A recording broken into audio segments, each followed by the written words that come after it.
Inflammation of the ear can lead to a number of annoying and painful symptoms. It's common to experience strange noises such as buzzing or humming sound in the ear. These noises can make it hard to concentrate or make us feel dizzy and anxious. Thankfully, there are several things you can do to get rid of these noises and reduce the inflammation, because that's what it's all about. If you're at the point where you've already seen a specialist multiple times, you've spoken to your ENT provider and you keep getting the same old answer, nothing in your ear, just maybe a little fluid, take this medication. Well, you want to start reducing the inflammation. This is my opinion now.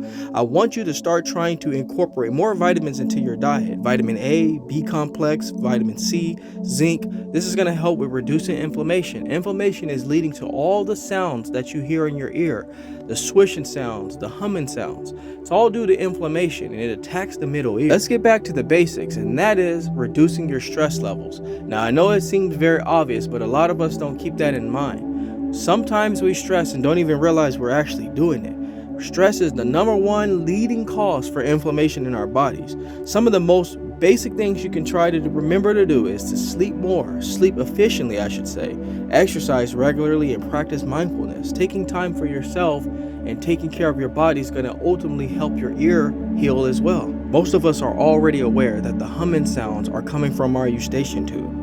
Our eustachian tube connects to our middle ear to the back of the nose and helps equalize the air pressure in our inner ear. Well, preventing buildup of the pressure is going to help reduce those sounds.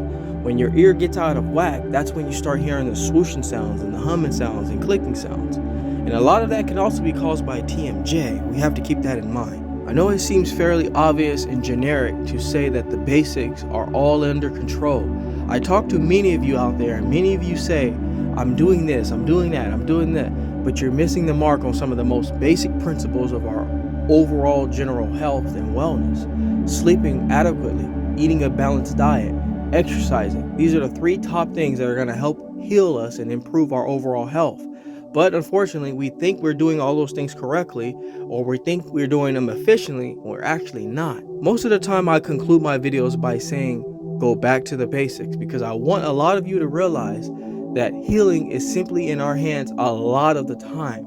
And it's just simply doing the basic general health and wellness things that you would find on the first chapter of every wellness book that's going to help us heal.